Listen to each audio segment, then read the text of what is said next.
ట్యాంకర్ల మీద ఆధారపడే పరిస్థితి తెచ్చింది నీ కాంగ్రెస్ ప్రభుత్వం. అవునా కాదా? చర్చకు మీరు సిద్ధమా?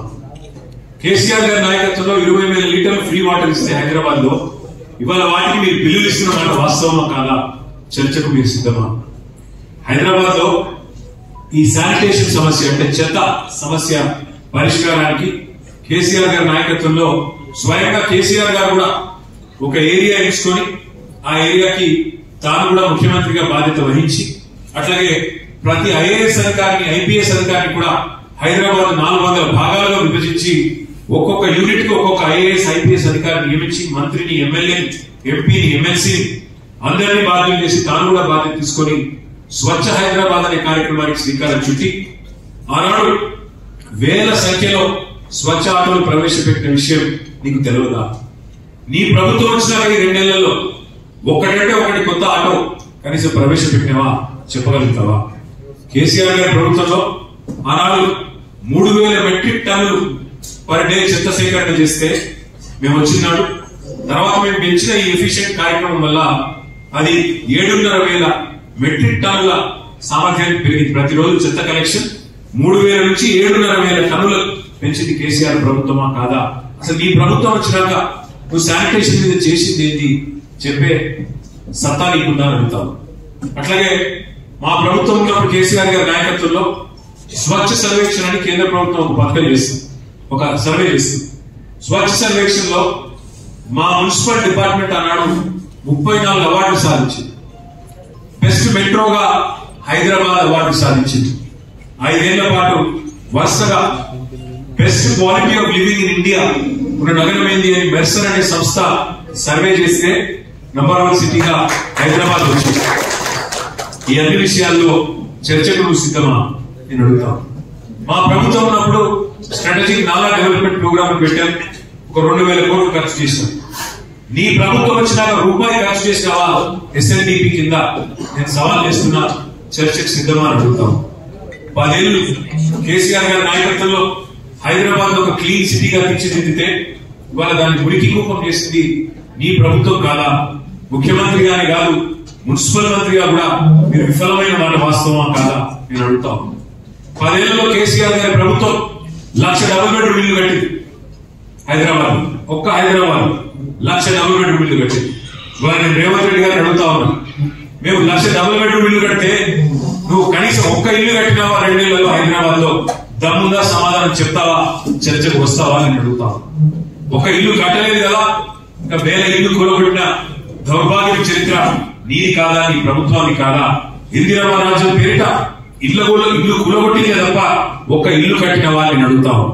అట్లాగే హైదరాబాద్ మెట్రోను పూర్తి చేసింది మా ప్రభుత్వం. 2017లోనే మొదటి దశ ఇనాగరేట్ చేసి 2021లో రెండవ దశ ఇనాగరేట్ చేసి మొత్తం 70 కిలోమీటర్లకి మెట్రో తీసుకొని పోయింది మా ప్రభుత్వం, కేసీఆర్ గారి ప్రభుత్వం. కానీ నువ్వేం చేసినావు? ఆ మెట్రో సీఎఫ్ఓ బెదిరించి, ఎల్ఎన్టీ సీఎఫ్ఓ బెదిరించి జైల్లో పెడతా అంటే ఇవాళ ఎల్ఎన్టీ వాళ్ళు పారిపోయే పరిస్థితి వచ్చింది, మెట్రో వదిలిపెట్టింది. వాస్తవం కాదా? చర్చకు వస్తావా ఈ విషయంలో అని చెప్పి రేవంత్ రెడ్డి గారు అడుగుతావు. ఒకనాడు కాంగ్రెస్ ప్రభుత్వం ఉన్నప్పుడు పవర్ హాలిడే పారిశ్రామికవేత్తలు వారానికి 2 నుంచి 3 రోజులు పవర్ హాలిడే, ఆ పరిస్థితి తీసేసి 24 గంటలు నాణ్యమైన కరెంట్ ఇచ్చింది కేసీఆర్ గారి ప్రభుత్వం. మొత్తం ఒక హైదరాబాద్ లో కాదు, రాష్ట్రంలోని అన్ని పట్టణాలు హైదరాబాద్ తో సహా అన్ని పల్లెలు ఎల్ఈడి దీపాలు పెట్టి లక్షలాది ఎల్ఈడి లైట్లు పెట్టి మొత్తం తెలంగాణని దేదీప్యమానం చేసింది మా ప్రభుత్వం కాదా? ఈ విషయంలో చర్చకు వస్తావా? ఈ 2 ఏళ్లలో నీ ప్రభుత్వం ఒక్క ఎల్ఈడి లైట్ అనే ఎక్కడ పెట్టిందా? చర్చకు వస్తావా రేవంత్ రెడ్డి అని అడుగుతాం. ఆనాడు కరెంటు కోతలతో, జనరేటర్లతో, ఇన్వర్టర్లతో, కరెంటు కోతలతో ప్రజల బతుకుని అతలాకుతలం చేసింది నీ కాంగ్రెస్ పార్టీ. ఎవరి హయాంలో విద్యుత్ వెలుగులు కొనసాగినాయో, ఎవరి హయాంలో విద్యుత్ కోతలు, కరెంటు కష్టాలతో ఇబ్బంది పడ్డారో ఈ విషయంలో చర్చకు వస్తావా అని నేను అడుగుతాను. ఆనాడు కేసీఆర్ గారి ప్రభుత్వంలో కాంక్రీట్ జనరల్ గా మారిన హైదరాబాద్ లో 108 అర్బన్ లంగ్ స్పేస్ కొత్త అర్బన్ పార్కులు ఏర్పాటు చేసింది మా ప్రభుత్వం. ఇలా నీ ప్రభుత్వం వచ్చినాక కొత్తది ఒకటనే కట్టినావా? కొత్తది ఒక్క పార్క్ అని కట్టినావా నేను అడుగుతాం. అట్లాగే green city of the world tree city of the world గా హైదరాబాద్ అవార్డులు అందుకున్నది కేసీఆర్ గారి నాయకత్వంలో. హైదరాబాద్ నగరం లోపల ఓఆర్ఆర్ లోపల 147% గ్రీన్ కవర్ పెంచింది కేసీఆర్ ప్రభుత్వం. ప్రతి మున్సిపాలిటీలో ఒకటిగా భారతదేశంలోనే అత్యధికంగా 16,000 నర్సరీలు ఉన్న రాష్ట్రం తెలంగాణ. కేసీఆర్ గారి నాయకత్వంలో నీ ప్రభుత్వం వచ్చినాక ఒక్క నర్సరీ పెట్టినావా? కొత్తగా చర్చకు వస్తావా నేను అడుగుతాను.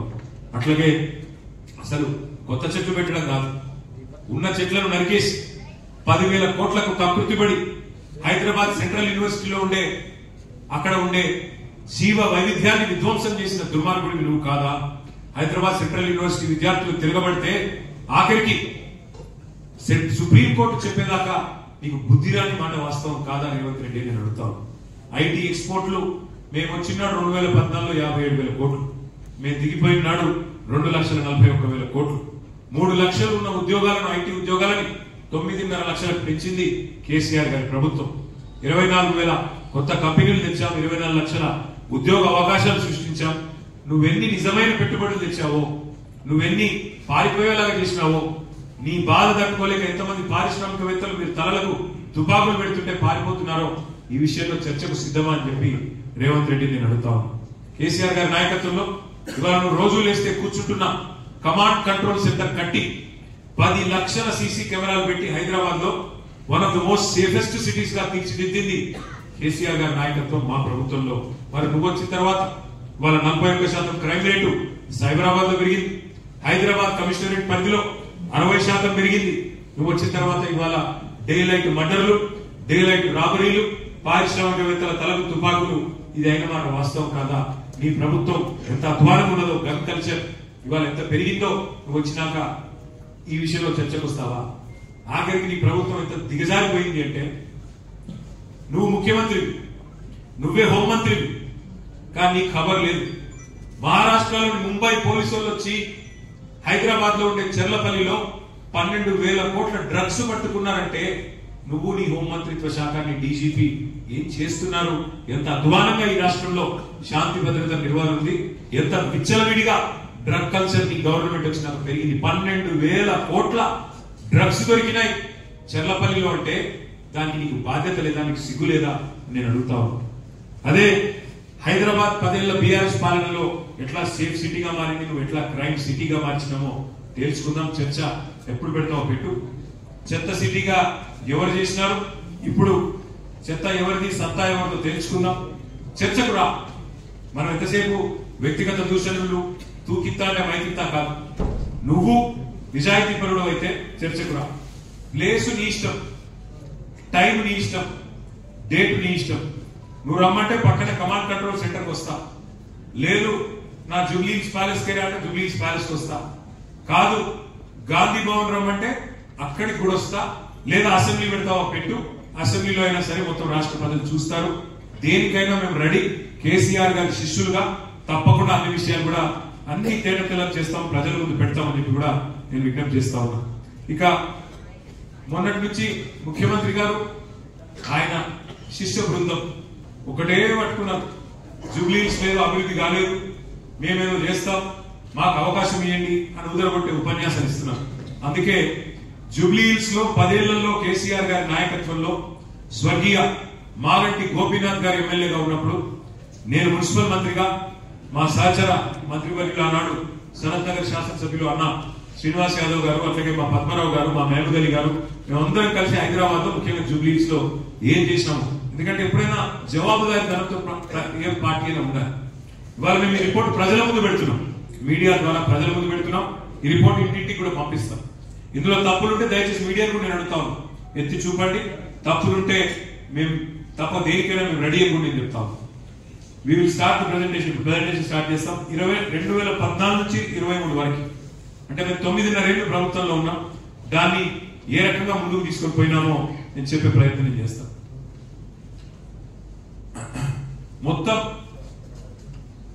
మా 9.5 ఏళ్ల ప్రభుత్వంలో ఒక్క జూబ్లీహిల్స్ నియోజకవర్గమే, నేను చెప్పేది హైదరాబాద్ కాదు, ఒక్క జూబ్లీహిల్స్ నియోజకవర్గానికే 2,12,862 మందికి లాభం చేకూరుస్తూ మొత్తం బీఆర్ఎస్ ప్రభుత్వం కేసీఆర్ గారి నాయకత్వంలో స్వర్గీయ మాగంటి గోపీనాథ్ గారి చొరవతో మా సహచర మంత్రివర్యుల చొరవతో ఖర్చు చేసింది మొత్తం 5,328 కోట్లు. లబ్ధిదారులు 2,12,862. ఇక్కడ మీకు వివరంగా నేను ఒక్కొక్క సెక్టర్ కూడా చెప్పే ప్రయత్నం చేస్తాను. అన్నిటికన్నా ముఖ్యమైనది హైదరాబాద్ లాంటి మహానగరంలో ప్రజా రవాణా. అది పబ్లిక్ ట్రాన్స్పోర్ట్ కావచ్చు, అట్లాగే రోడ్స్ కావచ్చు, అట్లాగే ఫ్లైఓవర్లు కావచ్చు, మెయింటెనెన్స్ కావచ్చు, వాటికి సంబంధించి ఒక మెట్రో హైదరాబాద్ మహానగరంలో ఏదైతే కేసీఆర్ గారి నాయకత్వంలో మనం నిర్మాణం చేసుకున్నామో జూబ్లీహిల్స్ నియోజకవర్గ పరిధిలో మొత్తం మీరు చూసినట్టయితే అమీర్పేట నుంచి యూసుఫ్గూడ దాకా మొత్తం చూస్తే మెట్రో రైల్ జూబ్లీహిల్స్ లో 8.4 కిలోమీటర్స్, అందులో అమీర్పేట నుంచి యూసుఫ్గూడ 2.8 కిలోమీటర్స్, పంజాగుట్ట నుంచి భరత్ నగర్ దాకా 5.6 కిలోమీటర్స్. ఒక మెట్రో మీద మనం చేసిన ఖర్చు 1,722 కోట్లు. 1,722 కోట్లు. అట్లాగే కాంప్రిహెన్సివ్ రోడ్ మేనేజ్మెంట్ ప్రోగ్రామ్ కింద సిఆర్ఎంపీ కింద మరి ఎంపిక చేసిన ముఖ్యమైన రహదారులన్నింటినీ కూడా జూబ్లీహిల్స్ నియోజకవర్గంలో 408 కోట్ల రూపాయలతో అభివృద్ధి చేయడం జరిగింది కేసీఆర్ గారి ప్రభుత్వం. అట్లాగే ఎస్ఆర్డిపి కింద స్ట్రాటజిక్ రోడ్ డెవలప్మెంట్ ప్రోగ్రామ్ కింద మరి షేక్పేట్ ఫ్లైఓవర్ ఎప్పటి నుంచో కల ఆ ప్రాంతంలో 333 కోట్ల రూపాయలతో దాన్ని కూడా నిర్మించింది కేసీఆర్ ప్రభుత్వం. ఇక్కడ ముఖ్యమైన పాయింట్ నేను చెప్పాలి, 2,463 కోట్లు మేము చేసిన ఖర్చు. కానీ మీరు గుర్తుపెట్టుకోవాల్సిన ముఖ్యమైన పాయింట్ ఏంటి అంటే ప్రతి దానికి కూడా ఒక ఇన్వెస్ట్మెంట్ ఒక రూపాయి ప్రభుత్వం పెడితే దాని వల్ల ఉనగూరిన ప్రయోజనం ఎంత అనేది ఆలోచించాలి. మెట్రో నిర్మాణం వల్ల సేవ్ అయిన డబ్బులు ఎంత, సేవ్ అయిన కాలుష్యం ఎంత, లేకపోతే ప్రైవేట్ వాహనాలు తిరిగితే ఎంత ఇబ్బంది అయ్యేది, ఎంత కాలుష్యం పెరిగింది, దాంతో పాటు ప్రజలకు ఆదా అయిన డబ్బులు ఎంత. అట్లాగే సవ్యమైన రహదారులు భారతదేశంలో ఇవాళ ఎక్కడ లేనంత బ్రహ్మాండంగా హైదరాబాద్ నగరంలో రోడ్లు మెయింటైన్ చేసే ప్రయత్నం మా ప్రభుత్వంలో మేము చేసినాం. దానివల్ల సేవ్ అయిందంతా కూడా ఆలోచన చేయాల్సిన అవసరం ఉంది. అట్లాగే మా ప్రభుత్వంలో ప్రజారోగ్యానికి పెద్ద ప్రాధాన్యత ఇచ్చి అద్భుతంగా పనిచేశాం. స్వాతంత్రం వచ్చినాటి నుంచి హైదరాబాద్ లో ఉన్నది గాంధీ దవాఖానా, ఉస్మానియా దవాఖానా, ఓల్డ్ సిటీకి పోతే పెట్ల బుర్జు తప్ప కొత్త దవాఖానాలు కానీ ఒక నిమ్స్ ఇవి తప్ప లేవు. కేసీఆర్ గారి నాయకత్వంలో అప్పుడు కరోనా మహమ్మారి వచ్చిన తర్వాత ఆ రోజు మా కేబినెట్ లో నిర్ణయం తీసుకొని హైదరాబాద్ లో 4 టిమ్స్ హాస్పిటల్స్ కు శ్రీకారం చుట్టాం. Telangana institute of medical sciences. అందులో ఇవాళ వెంగళరావు నగర్ డివిజన్ లో ఉండే మరి ఎర్రగడ్డ ప్రాంతంలో జూబ్లీహిల్స్ నియోజకవర్గంలో 900 కోట్ల రూపాయలతో టిమ్స్ హాస్పిటల్ పెట్టినాం. ఈ టిమ్స్ హాస్పిటల్ చివరి దశలో ఉన్నది. ఇది పూర్తయిన తర్వాత యూసుఫ్గూడ, రేవంత్ నగర్, ఎర్రగడ్డ, బోరబండ, అదేవిధంగా పక్కన ఉండే సనత్ నగర్ నియోజకవర్గం, అవతల పక్కన ఉండే కుకట్పల్లి నియోజకవర్గం, 3 నియోజకవర్గాల ప్రజలకి, ఒక పక్కనే ఉండే కుత్బుల్లాపూర్ నియోజకవర్గానికి కూడా 4 నియోజకవర్గాల ప్రజలకి ఒక పెద్ద దిక్కుగా 1000 పడకలతో టిమ్స్ హాస్పిటల్ కట్టింది కేసీఆర్ ప్రభుత్వం కాదా? దానికైనా ఖర్చు 900 కోట్లనే మాట వాస్తవం కాదా? అట్లాగే మనం మీరు గమనించినట్లయితే కోవిడ్ అప్పుడు ఒక జూబ్లీహిల్స్ నియోజకవర్గంలోనే మరి ఉచిత వ్యాక్సినేషన్ కి దాదాపు 14 కోట్లు ఖర్చు పెట్టాం. దానికి కూడా 34,712 మందికి వ్యాక్సినేషన్ కూడా ఇచ్చుకున్నాం. అట్లాగే సీఎం రిలీఫ్ కింద ఒక 2.68 crores కూడా మరి ఆరోగ్యం కోసం అని చెప్పి శాంక్షన్ అయ్యాయి. దాంతో పాటు ఆరోగ్యం విషయంలో ఇంకా కూడా ఆరోగ్య లక్ష్మి పథకం కింద ఒక 98 లక్షలు, కేసీఆర్ కిట్ కింద 3,340 లబ్ధిదారులకు 73 లక్షలు, న్యూట్రిషన్ కిట్ల కింద 14 లక్షలు, కంటి వెలుగులో 23,595 లబ్ధిదారుల కోసం 55 లక్షలు, మొత్తం నగరంతో పాటు ఆరోగ్యం విషయంలో ఇంకా కూడా ఆరోగ్య లక్ష్మి పథకం కింద ఒక 98 లక్షలు, కేసీఆర్ కిట్ కింద 3,340 లబ్ధిదారులకు 73 లక్షలు, న్యూట్రిషన్ కిట్ల కింద 14 లక్షలు, కంటి వెలుగులో 23,595 లబ్ధిదారుల కోసం 55 లక్షలు, మొత్తం నగరం అంతా 350 బస్తీ దవాఖానాలు పెడితే ఒక్క జూబ్లీహిల్స్ లో 13 బస్తీ దవాఖానాలు పెట్టింది కేసీఆర్ గారి ప్రభుత్వం. గల్లీల్లో బస్తీల్లో ఉండే పేదలకు సుస్థి చేస్తే బస్తీ దవాఖానాలు పెట్టాలన్న ఆలోచన కూడా గతంలో ఎన్నడూ కాంగ్రెస్ చేయలేదు. వాటిని ఏర్పాటు చేసింది. మొత్తం ప్రజారోగ్యం మీద ఖర్చు పెట్టిన సొమ్ము 919 కోట్ల విషయం నేను మీకు గుర్తు చేస్తాను. ఇక్కడ మళ్ళీ చెప్తా ఉన్నాను, ఒక్కొక్క రూపాయి ప్రైవేట్ ఆసుపత్రులకు పోతే ఎంత ఖర్చు అయ్యేది పేదవాళ్ళకి. అదే వ్యాక్సినేషన్ కి కోవిడ్ టైంలో ఎంత హరాస్మెంట్ ఉండే, ఎంత ఎక్స్ప్లాయిటేషన్ ఉండే మీకు తెలుసు. అవన్నీ సేవ్ చేసి వాళ్ళ పేదలకు అండగా నిలబడ్డది కేసీఆర్ గారి ప్రభుత్వం. అక్కడ ఖర్చైన 919 కోట్లు కావచ్చు, కానీ నిజంగా జరిగిన లాభం చూసుకుంటే దానికి 10 రెట్లు ఎక్కువ లాభం జరిగిందనే మాట కూడా నేను గుర్తు చేస్తా ఉన్నాను. 1,00,000 డబుల్ బెడ్రూమ్లు ఒక హైదరాబాద్ పరిధిలో మేము కట్టినాం. ఒక్కొక్క నియోజకవర్గానికి 3,600 మంది లబ్ధిదారులు. ఎందుకంటే 24 నియోజకవర్గాలు మొత్తం గ్రేటర్ హైదరాబాద్ పరిధిలో ఒక్కొక్క నియోజకవర్గానికి 3,600 మంది లబ్ధిదారులను ఎంపిక చేసి వారికి అందజేసినాం. మొత్తం కలిపి ఒక్క జూబ్లీహిల్స్ నియోజకవర్గానికి 324 కోట్లు. అక్కడ మా గోపీనాథ్ గారు, మా తలసాని గారు అక్కడ రేవంత్ నగర్ లో కట్టిన ఇండ్లు వాటిని ఇనాగరేట్ చేసినారు. మిగతా వాళ్ళకి కొల్లూరులో ఇంకా వేరే చోట్ల కూడా ఆ 3,600 మంది లబ్ధిదారులకి మేము అందించిన వ్యవహారం. ఇది ఇక్కడ ఒక ముఖ్యమైన పాయింట్ నేను చెప్పాలి. ఒక్కొక్క ఇల్లు కడటానికి మా ప్రభుత్వానికి అయిన ఖర్చు 9 లక్షలు. కానీ ఇలా ఒక్కొక్క ఇంటి విలువ మా శ్రీనివాస్ యాదవ్ గారి కాన్స్టిట్యున్సీలో కరెక్ట్ గా అక్కడ మన నెక్లెస్ రోడ్ ఏదైతే ఉన్నదో అంబేద్కర్ నగర్ మొత్తం హుసేన్ సాగర్ వ్యూ ఉంటుంది, లేక్ వ్యూ. ఒక్కొక్క లేక్ వ్యూ అపార్ట్మెంట్ ఇవ్వాలి. నేను చెప్తున్నాను, ప్రైవేట్ రోడ్ కడితే అదే అపార్ట్మెంట్ ఒక్కొక్కటి 560 స్క్వేర్ ఫీట్లు. ప్రైవేట్ రోడ్ కడితే ₹1,00,00,000. ఇవాళ మీరు రేవంత్ నగర్ లోని అపార్ట్మెంట్ విలువ కూడా ప్రభుత్వానికైన ఖర్చు మాత్రమే పెట్టింది. అక్కడ 324 కోట్లు ప్రభుత్వానికైన ఖర్చు. కానీ దాని యాక్చువల్ విలువ తీసుకుంటే దానికి కనీసం 10 రెట్లు ఉంటుంది. అంటే ఈరోజు కొల్లూరులో ఒక్కొక్క డబుల్ బెడ్రూమ్ ఇల్లు 30-40 లక్షలు విలువ చేస్తుంది. రేవంత్ నగర్ లో ఇప్పుడు ఆ ఇల్లు ఒక్కొక్క దాని విలువ 30 లక్షలు. అంటే ఎంత సంపద పేదవాళ్ళకు అందించే ప్రయత్నం కేసీఆర్ గారి ప్రభుత్వం చేసిందో మీకు చెప్పే ప్రయత్నం నేను చేస్తా ఉన్నా. ఒక జూబ్లీహిల్స్ నియోజకవర్గంలో డబుల్ బెడ్రూమ్ ఇళ్లకు మాత్రమే మేము పెట్టిన ఖర్చు 324 కోట్లు అనే మాట నేను మీకు తెలియజేస్తా ఉన్నా. అట్లాగే మరి సామాజిక సంక్షేమం, ఆసరా పెన్షన్ మొత్తం కలిపితే 25,905 మంది లబ్ధిదారులు. అందులో వృద్ధులు ఉన్నారు, వితంతువులు ఉన్నారు, ఇంకా ఇతర కుల వృత్తుల వాళ్ళు ఉన్నారు. మొత్తం కలిపితే ఒంటరి మహిళలు ఉన్నారు. 564 కోట్ల రూపాయలు కేసీఆర్ గారి ప్రభుత్వంలో ఆసరా పెన్షన్ల కింద ఒక్క జూబ్లీహిల్స్ నియోజకవర్గంలో అందజేసిన మొత్తం. షాదీ ముబారక్ కళ్యాణ లక్ష్మి, ఇల్లు కట్టి చూడు పెళ్లి చేసి చూడు అంటారు పెద్దలు. అంటే లగ్నం చేస్తే ఆ కుటుంబం మారిపోతుంది, అప్పుల పాలైపోతుంది అనే ఉద్దేశం కోసం ఎంత కష్టమో చెప్పేందుకు ఆ మాట అన్నారు. ఇలా ఒక స్కీమ్ తెచ్చి ఎన్ని పేద కుటుంబాలకు అండగా నిలబడి ఆ కుటుంబంలో ఉండే ఆడపిల్లకి గౌరవంగా పెళ్లి చేసే పరిస్థితి తెచ్చింది కేసీఆర్ గారు. ఖర్చు పెట్టి 63 కోట్లే కావచ్చు, కానీ దాని వల్ల జరిగిన లాభం ఎంత, ఆ కుటుంబాలకు వచ్చిన ధీమా ఎంత ఆలోచించమని కోరుతా ఉన్నా. ఒక్క జూబ్లీహిల్స్ నియోజకవర్గంలో 63 కోట్లు 6,320 మంది లబ్ధిదారులకు కళ్యాణ లక్ష్మి షాదీ ముబారక్ ద్వారా అందించింది కేసీఆర్ గారి ప్రభుత్వం. బతుకమ్మ చీరలు ఒక్క జూబ్లీహిల్స్ నియోజకవర్గంలో 45.25 కోట్లు, 45,25,00,000 రూపాయలు. ఇవాళ బతుకమ్మ చీర బంధు, రంజాన్ తోఫా బంధు, కేసీఆర్ కిట్టు బంధు, అట్లాగే క్రిస్మస్ గిఫ్ట్ కూడా బంధు. అది రేవంత్ రెడ్డి గారి కాంగ్రెస్ ప్రభుత్వం. 51 కోట్ల రూపాయలు. అక్కడ హిందువులు ఉన్నారు, ముస్లింలు ఉన్నారు, క్రిస్టియన్లు ఉన్నారు, దళితులు ఉన్నారు, గిరిజనులు ఉన్నారు, అన్ని కులాలు అన్ని మతాల వాళ్ళు ఉన్నారు. సెంటర్ ఫర్ దళిత్ స్టడీస్ భారతదేశంలో ఎక్కడ లేదు. అద్భుతమైన బిల్డింగ్, 36 కోట్ల అంచనా వ్యయంతో బోరబండలో బ్రహ్మాండంగా 95% వరకు మేము పూర్తి చేసినాం. మహానుభావుడు డాక్టర్ బాబాసాహెబ్ అంబేద్కర్ నిలువెత్తు విగ్రహం కూడా పెట్టుకున్నాం. మొత్తం దళితుల స్థితిగతుల మీద అధ్యయన కేంద్రాన్ని కూడా చాలా చక్కగా 36 కోట్లతో నిర్మాణం చేసి హైదరాబాద్ లో ఉన్న ఒకే ఒక్క సెంటర్ ఇది, centre for Dalit studies in Borabanda. దాన్ని కూడా నిర్మాణం చేసుకున్నాం. అట్లాగే 2 అంగన్వాడీ కేంద్రాలు కూడా మనం నిర్మాణం చేసుకున్నాం. దానికి అయిన ఖర్చు 49 లక్షలు. మొత్తం కలిసి ఓన్లీ మౌలిక సదుపాయాల కల్పన కోసం పాఠశాలల్లో చేసిన ఖర్చు 85 కోట్లు. అట్లాగే మరి ఇంకా ఇతర రంగాల్లో చూసినట్లయితే మనం హైదరాబాద్ లో ఒక ఫంక్షన్ చేసుకోవాలంటే, ఒక ఫంక్షన్ హాల్ తీసుకోవాలంటే రోజు 1,00,000-2 లక్షలు ఖర్చు అయింది. అందుకే మల్టీపర్పస్ కమ్యూనిటీ హాల్ కట్టింది కేసీఆర్ ప్రభుత్వం GHMC ఆధ్వర్యంలో.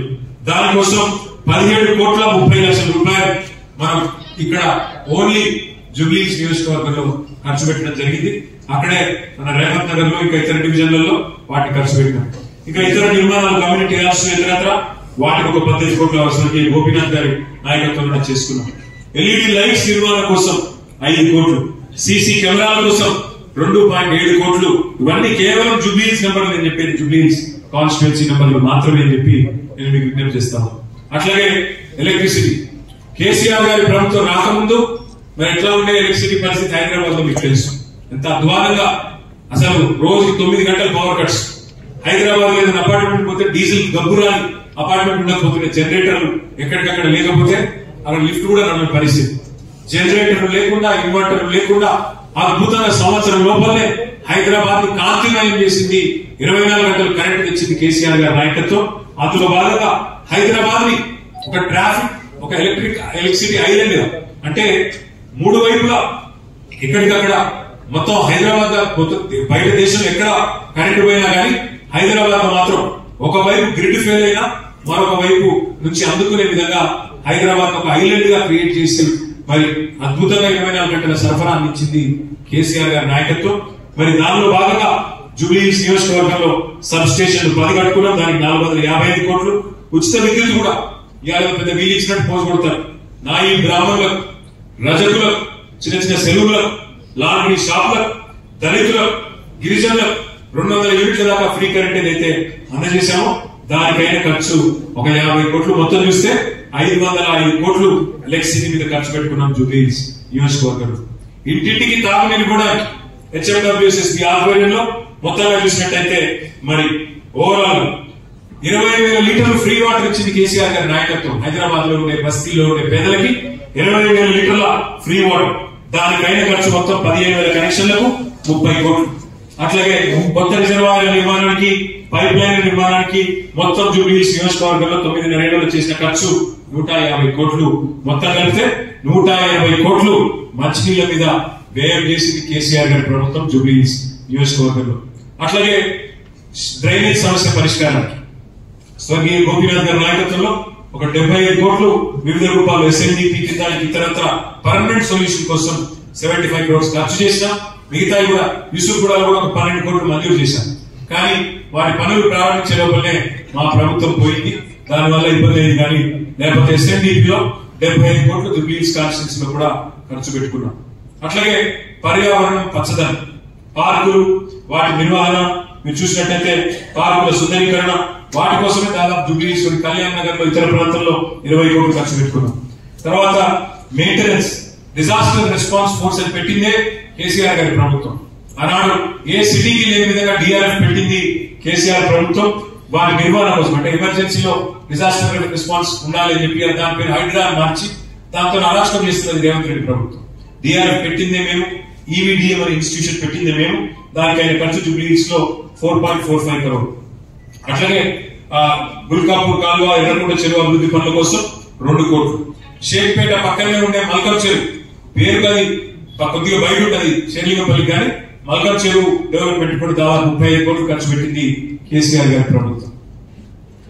మొత్తం మళ్ళీ ఒకసారి జస్ట్ సమరీ కోసం చెప్పాలి, 5,328 కోట్లు. నేను సవాల్ చేస్తున్నా రేవంత్ రెడ్డి గారిని, కాంగ్రెస్ పార్టీ, మీ 2 ఏళ్లలో మీరు పెట్టిన ఖర్చు ఎంతో జూబ్లీహిల్స్ నియోజకవర్గంలో మీరు కూడా చర్చ పెట్టండి. బహిరంగ చర్చ పెడదాం. సోమాజ్ కూడా ప్రెస్ క్లబ్ లో పెడతావా, ఎక్కడ పెడతావో పెట్టు. These are the numbers. ఇది చూపెట్టి మేము ఓటు అడుగుతున్నాం. 10 ఏళ్లలో మేము చేసిన పని ఇది, 10 ఏళ్లలో జూబ్లీహిల్స్ లో మేము పెట్టిన ఖర్చు ఇది. లబ్ధిదారులు 2,12,862 మంది. మా మాగంటి గోపీనాథ్ మా ఎమ్మెల్యేగా చేసిన పని ఇది. మా తలసాని శ్రీనివాస్ యాదవ్ మంత్రిగా చేసిన పని ఇది. మున్సిపల్ మంత్రిగా నేను చేసిన పని ఇది. మేము ఇది చూపెట్టి ఓటు అడుగుతున్నాం. నువ్వు 2 ఏళ్లలో ఏం చేసినావో చెప్పు. 2 ఏళ్లలో ఏ సెక్టర్ కింద ఖర్చు చేసినావో చూపెట్టు. దేని మీద ఎన్ని పైసలు ఖర్చు పెట్టినావో చూపెట్టు. జూబ్లీహిల్స్ ఏం చేసినావు, హైదరాబాద్ ఏం చేసినావు చూపెట్టి ఓటు అడుగుమని రేవంత్ రెడ్డి నేను అడుగుతా ఉన్నా. ఇది స్థూలంగా మరి మొత్తంగా ఓవరాల్ కార్యక్రమం.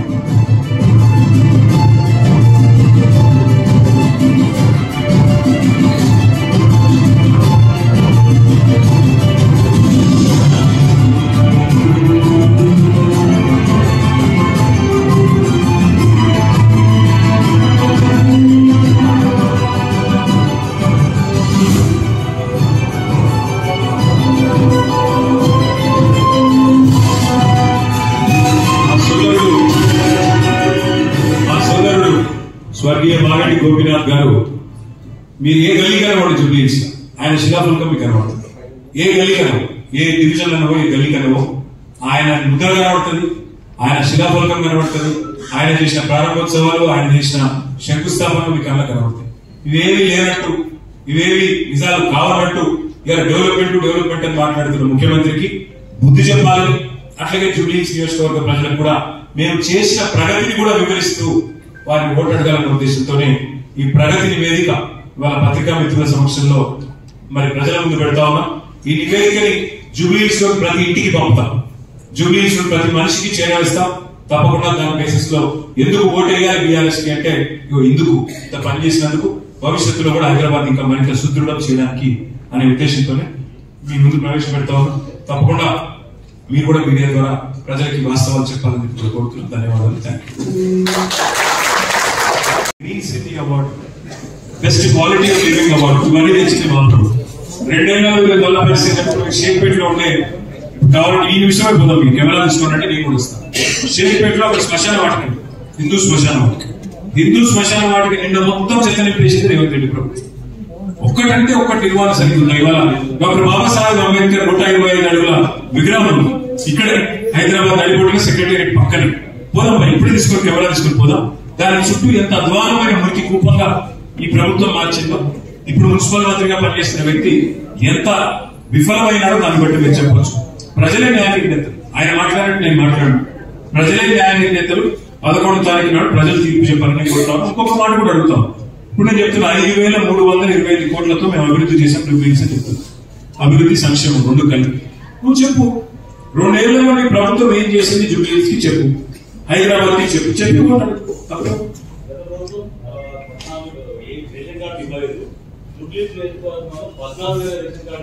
రేవంత్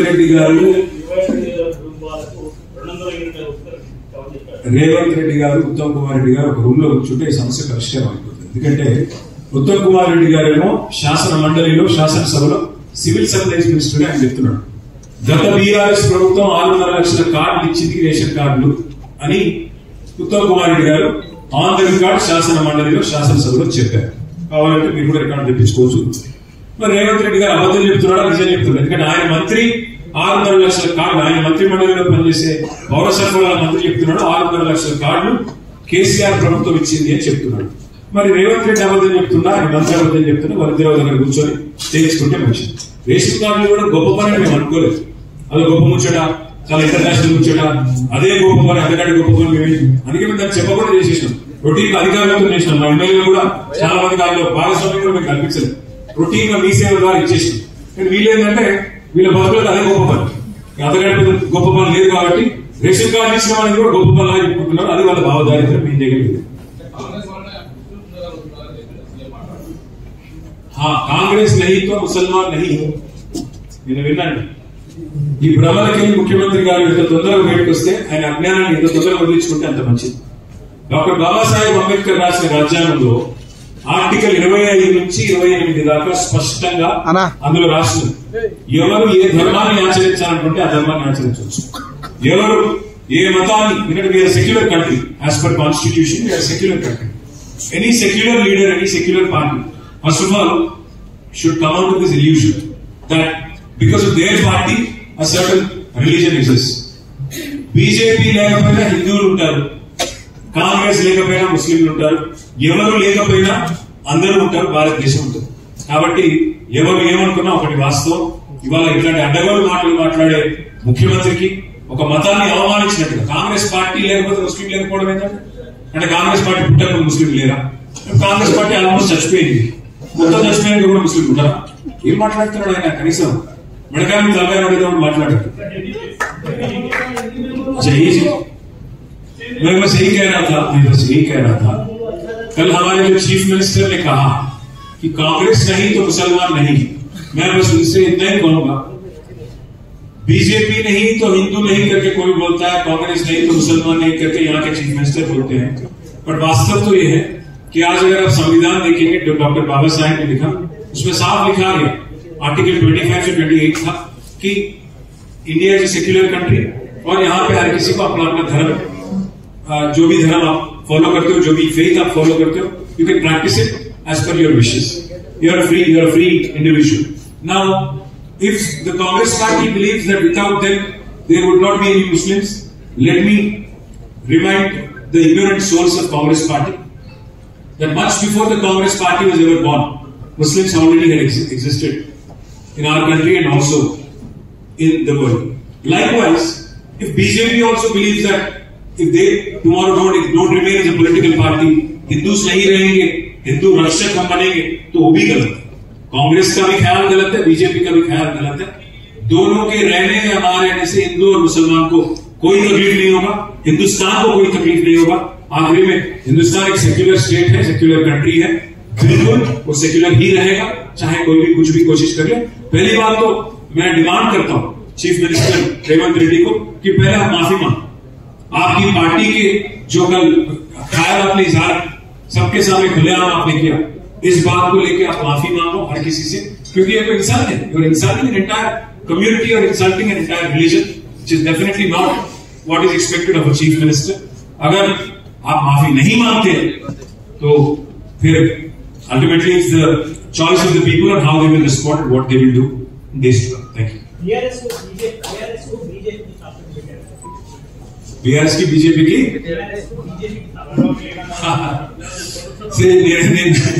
నేనేమంటే మీరు ఒకటి చెప్పండి, ఇంతకంటే దృఢమైన బలం छोटे भाई बड़े भाई బంధం ఎంత దృఢంగా ఉందంటే, छोटे भाई వాళ్ళ బామ్మర్దికేమో बड़े भाई కాంట్రాక్ట్ ఇస్తారు.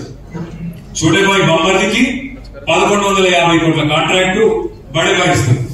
बड़े भाई ఎంపీకేమో छोटे भाई 1350 కోట్ల కాంట్రాక్ట్ ఇస్తారు. छोटे भाई మంత్రివర్గంలో మంత్రి మీద ఈడీ రైడ్ అవుతుంది సంవత్సరం కింద. మరి बड़े भाई ఇప్పటివరకు కేసు పెడతలేడు, సంవత్సరం తర్వాత కూడా కనీసం ప్రెస్లకి బయటికి చెప్తలేడు. छोटे भाई ఏం చేసిండు, बड़े भाई ఇషారా మీకెళ్ళి సిబిఐకి అప్పచెప్పిండు కాళేశ్వరం. సిబిఐ రాహుల్ గాంధీ ఏమో బూతులు తిడతాడు, మరి రేవంత్ రెడ్డి ఏమో సిబిఐకి అప్పచెప్తున్నాడు. ఎందుకంటే छोटे भाई बड़े भाई బంధానికి నిదర్శనం ఏం కావాలి మీకు? ఇంకొక మాట వినండి. వక్ఫ్ అమెండ్మెంట్ బిల్లు పార్లమెంట్ లో బీజేపీ ప్రవేశపెట్టింది. మేము దాన్ని వ్యతిరేకించినాం, వ్యతిరేకంగా ఓటేసినాం. రాజ్యసభలో మాకు 4 ఓట్లు ఉంటే 4 వ్యతిరేకం చేసినాం. మొత్తం అయినప్పటికీ బీజేపీకి బలం ఉంది కాబట్టి, ఎన్డీఏకి బలం ఉంది కాబట్టి వాళ్ళు బిల్లు పాస్ చేసింది.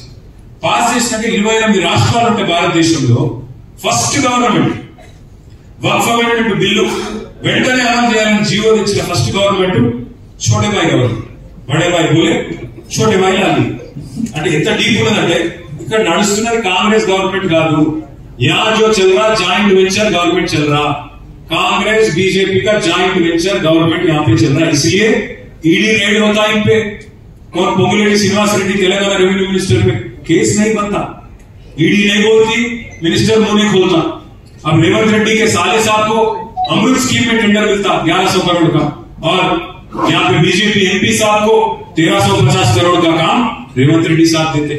सीबीआई एक बीजेपी की तोता है बोल के हमारे राहुल गांधी साहब बोलते, फिर वही तोते को रेवंत रेड्डी साहब कालेश्वरम केस देते. तो छोटे भाई बड़े भाई का जो बंधन है, जो अजब प्रेम की गजब कहानी है, ये शायद ही हिंदुस्तान में कहीं और आपको देखने को नहीं मिलेगा. एक जबरदस्त फेविकॉल बॉन्ड जो है आज अगर किसी के बीच में है तो छोटे भाई बड़े भाई के बीच में है. और छोटे भाई जाके कब बड़े भाई की पार्टी में मिलेंगे आप लिख लो, 1-1.5 साल के अंदर वो भी हो जाता, दोनों एक हो जाते. आप बेफिक्र లక్ష డబ్బు పెట్టుకుంటూ అన్నా కింద కూర్చోనా అన్నారా? ఆయన గృహ నిర్మాణ శాఖ మంత్రినా? 2 నెలల నుంచి ఆయన మంత్రి కదా. శ్రీనివాస్ యాదవ్ గారికి ఇట్లనే గతంలో అడిగితే నువ్వు రా అని చెప్పి బట్టి విక్రమార్క సిఐపి లీడర్, ఆయన మంత్రి సీనం పోతే మంత్రి ఎవరు బట్టి పొంగేటి శ్రీనివాస్ రెడ్డి నిజంగా గృహ నిర్మాణ శాఖ మంత్రి అయితే ఒకసారి రివ్యూ చేసుకుంటాం. వార్డు నెంబర్ కూడా పనికిరాదు. విషయం లేదు కాబట్టి, చార్జ్ షీట్ లో అసలు విషయమే లేదు కాబట్టి, అదొక తుపేరు లొట్టపీస్ కేసు కాబట్టి దాన్ని ఏం చేసిండు, తీసుకుపోయి మళ్ళా గవర్నర్ దగ్గర పెట్టిండు. దమ్ముంటే రా అరెస్ట్ చేయి, నేను వద్దంటున్నా. ఏం చేసిందో తప్పు రా, ముంగటికి రా. నేను మళ్ళా చెప్తున్నా, రేవంత్ రెడ్డి నువ్వు మగవాడు అయితే మగ పుట్టుగా ఉడితే రేవంత్ రెడ్డి అనేటోడు నేను అడుగుతున్నా. లైవ్ కెమెరాలో కూడా కూర్చుందాం, నాకో ఐడెంటిటీ టెస్ట్ నీకో ఐడెంటిటీ టెస్ట్ పెట్టుకుందాం. ఏసీబీ ఎంక్వైరీ నీ మీద ఉంది, నా మీద ఉంది, ఇద్దరు మనం పెట్టుకుందాం, కూర్చుందాం. ఎవడు నిజాయితీ పరుడు ఎవడు దొంగను మొత్తం దేశం చూద్దాం. మగవాడు అయితే మగ పుట్టుక ఉంటే నా